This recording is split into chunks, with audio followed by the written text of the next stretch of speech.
Hello प्यारे बच्चों, फिर से स्वागत है एक बार आपका आपके और हमारे इस छोटे से प्यारे से चैनल काइनेटिक एकेडमी में। तो बच्चों, बहुत दिनों बाद आज वीडियो लेके आ रहे हैं। और जो ये वीडियो बच्चों आपके लिए लेके आ रहे हैं, इसमें बच्चों बहुत छोटी छोटी क्वांटिटी के बारे में बात की जाएगी, है ना। क्योंकि बच्चों को अभी तक बहुत सारी चीज़ों का ये कि पता ही नहीं रहता। आपके पास यदि डिस्प्लेसमेंट यूज़ हो रहा है तो बच्चों को डिस्प्लेसमेंट का पता नहीं है। आपके पास डिस्टेंस यदि टर्म यूज़ हो रहा है तो डिस्टेंस का पता नहीं है। और उससे रिलेटेड ही हम आगे जो क्वेश्चन कर रहे हैं, जब बच्चों आपको इसके बारे में पता ही नहीं होगा तो आप क्वेश्चन की भाषा को समझ ही नहीं पाएंगे। तो ऐसी छोटी छोटी बातों को लेकर हमने एक छोटे छोटे वीडियो बनाने शुरू किए हैं और ये आपको फिजिक्स को समझने में बहुत ही हेल्पफुल होंगे। तो बच्चों, आज का जो वीडियो है वो है मास एंड वेट, द्रव्यमान तथा भार। द्रव्यमान क्या होता है बच्चों? यदि बहुत सारे बच्चों को अभी यदि पूछने लग जाएं तो बच्चों खुद अपने आप से पूछो, कितने सारे बच्चों को ऐसे जिसे द्रव्यमान का पता हो। मैं ये समझता हूँ कि 70% बच्चे ऐसे होंगे जिन्हें पता ही नहीं होगा कि द्रव्यमान किसे कहते हैं, है ना। तो बच्चों, आपके लिए ये है, किसी भी पिंड अथवा वस्तु में उपस्थित पदार्थ की कुल मात्रा, जो भी पदार्थ की जितनी भी मात्रा है, उसे क्या कहते हैं? उस वस्तु का द्रव्यमान कहते हैं। लिखा हुआ भी है बच्चों, जैसे किसी भी पिंड अथवा वस्तु में उपस्थित पदार्थ की कुल मात्रा को उस वस्तु का द्रव्यमान कहते हैं। इससे बच्चों एक बात साफ पता चलती है कि वस्तु में उपस्थित पदार्थ की कुल मात्रा, चाहे आप उस वस्तु को फिर कहीं भी ले जाओ, वो मात्रा घट तो नहीं सकती है ना। मान लिया अगर इस मार्कर के अंदर, ये बाहर जो प्लास्टिक है, इसकी कैप है, इसके अंदर जो है जिसमें हमने इसमें इंक डाली है, वो सब मटेरियल है। इसको हम कहीं भी ले जाएंगे तो क्या होगा? इसमें चेंज हो जाएगा, इसके मटेरियल में कोई छोटा बड़ा कुछ नहीं होने का। इसका मतलब मास कभी भी चेंज नहीं होता होगा, द्रव्यमान कहीं भी बदलता नहीं है, ठीक है। और जैसे मैं एग्जाम्पल है इसका, जैसे मैं बाजार से 2 किलो फल लाया, तो ये 2 किलो क्या है बच्चों? इसका द्रव्यमान है। 2 किलो क्या है बच्चों? इसका द्रव्यमान है। बात समझ में आ गई? किसे कहते हैं द्रव्यमान? किसी भी वस्तु में उपस्थित पदार्थ की कुल मात्रा को उस वस्तु का द्रव्यमान कहते हैं। अब आ जाओ बच्चों भार पे, कि भार क्या है? किसी भी पिंड अथवा वस्तु पर लगने वाले गुरुत्वाकर्षण बल की माप, यानी कि जिस बल से हमारी पृथ्वी, हमारी धरती माता किसी भी वस्तु को अपनी ओर खींचती है, जितने बल से, वो क्या होता है? भार होता है। वो क्या होता है? भार होता है। यानी कि जिस बल से हमें धरती माता अपनी ओर खींच रही है, जितना बल लगा रही है, वो भार होता है बच्चों। क्या होता है? भार होता है। या फिर ये कह लो, किसी भी पिंड या वस्तु पर लगने वाले गुरुत्वाकर्षण त्वरण जी, जिसे बोलते हैं, जिसकी वैल्यू कितनी होती है? 9.8 मीटर पर सेकंड स्क्वायर। न्यूमेरिकल के लिए हम इसे क्या मान लेते हैं? राउंड फिगर में कितनी मान लेते हैं? 10 मान लेते हैं, ठीक है ना। 10 मीटर पर सेकंड स्क्वायर मान लेते हैं, क्योंकि 9.8 में से यार कितना, 0.2 की तो कमी है, सॉरी 10 में से 0.2 की कमी है, तो 9.8 आ जाएगा। तो राउंड फिगर में हम न्यूमेरिकल में यूज करने के लिए उसे 10 उसकी वैल्यू ले लेते हैं। उस वस्तु के द्रव्यमान यानी कि गुरुत्वाकर्षण त्वरण g तथा उस वस्तु के द्रव्यमान m के गुणनफल को क्या कहते हैं? W बराबर mg। क्या हो गया? mg, wait. देखो फिजिक्स में बच्चों रटने जैसा तो कुछ नहीं है।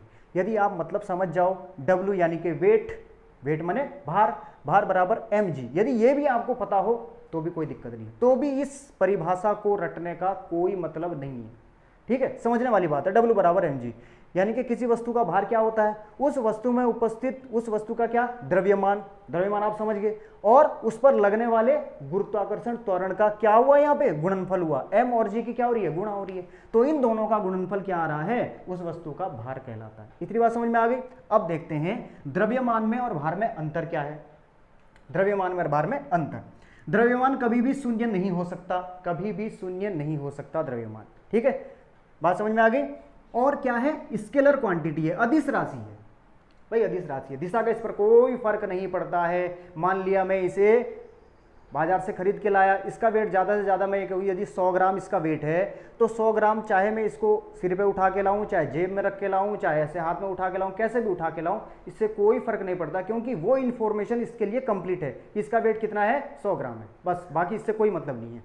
100 ग्राम। अब आती है मात्रक। मात्रक क्या है बच्चों? इसका किलोग्राम है। जैसे मैंने यहाँ पे बता दिया था, कितना? किलोग्राम इसका मात्रक है।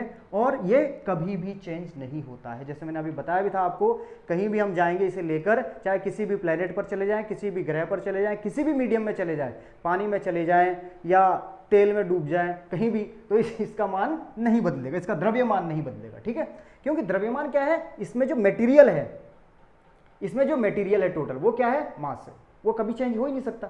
अब क्या है गुरुत्व, अब आता है भार पे। देखो पहला क्या था, कभी शून्य नहीं हो सकता, क्या नहीं शून्य हो सकता, द्रव्यमान। अब भार क्या है, गुरुत्वाकर्षण बल के अभाव में भार शून्य हो जाता है। जैसे अंतरिक्ष में बोलते हैं ना, अंतरिक्ष में क्या होता है, आपने डिस्कवरी चैनल पे या नेशनल जियोग्राफिक चैनल पे कभी भी देखा होगा, यदि जैसे यहाँ से जो अंतरिक्ष यात्री जाते हैं, जब उनकी वीडियो दिखाते हैं तो कैसे होते हैं, वो जहाज में उड़ रहे होते हैं अंदर, जिस वायुयान में वो बैठ के, जिस रॉकेट में बैठ के जाते हैं, वो क्या होते हैं, अंदर बैठ भी नहीं पाते, वो उड़ते ही रहते हैं उसमें भी। क्यों? क्योंकि उनका वहां पे भार क्या हो जाता है, जीरो हो जाता है। ठीक है, तो क्या हो जाता है, अंतरिक्ष में भार जीरो हो जाता है। इसका मतलब क्या है, गुरुत्वाकर्षण बल के अभाव में, क्योंकि वहां पे क्या है, गुरुत्वाकर्षण बल काम नहीं करता। ठीक, अब ये क्या है बच्चों, एक वेक्टर क्वांटिटी है, सदिश राशि है। ठीक है, गुरुत्वाकर्षण बल का जो हमेशा जो डायरेक्शन होता है वो कहाँ होता है, हमेशा किसकी ओर होता है, धरती की ओर होता है, धरती माता की ओर होता है। ठीक है, अब आता है इसका मात्रक। मात्रक क्या होता है बच्चों, न्यूटन होता है। भाई भार है ना, जितना भार क्या है हमारा धरती पर पड़ रहा है, वो क्या गुरुत्वाकर्षण बल है। बात समझ में आ गई? तो उसका मात्रक क्या होगा, न्यूटन होगा। और ये क्या होता है, चेंज होता रहता है जगह जगह, हर प्लेनेट के हिसाब से इसकी वैल्यू क्या हो जाती है, बदलती रहती है हर जगह। यानी कि अब आप चलो ठीक है, आप पानी में चले जाओ या किसी और मीडियम में चले जाओ, वहाँ उसकी वैल्यू क्या हो जाएगी, वेट चेंज हो जाएगा। अरे आपने आर्किमिडीज का सिद्धांत भी पढ़ा है, क्या पढ़ा है, ठीक है ना, कि वहाँ भी क्या हो जाता था, वेट कम हो जाता था। जैसे हम पानी में किसी वस्तु को डुबाते हैं, पूरी आंशिक रूप से डुबाई जाती है, उसके भार में कमी आ जाती है, तो क्या होता है, ये चेंज होता रहता है। बस बच्चों ये देखो, ये उतार लो आप, बहुत छोटी छोटी वीडियो और मज़ेदार वीडियो आपके लिए लेके आएंगे जो फिजिक्स में आपको बहुत ही हेल्पफुल होगी। तो इन्हें बहुत अच्छी तरह समझ लेना। और आपके सिलेबस से रिलेटेड जितने भी आपके सिलेबस में जो भी टर्म यूज हो रहे हैं, जो भी क्वांटिटी है, जिन्हें समझने के बाद आप किसी भी क्वेश्चन को बहुत ईजिली सॉल्व कर सकते हैं, क्वेश्चन को समझ सकते हैं।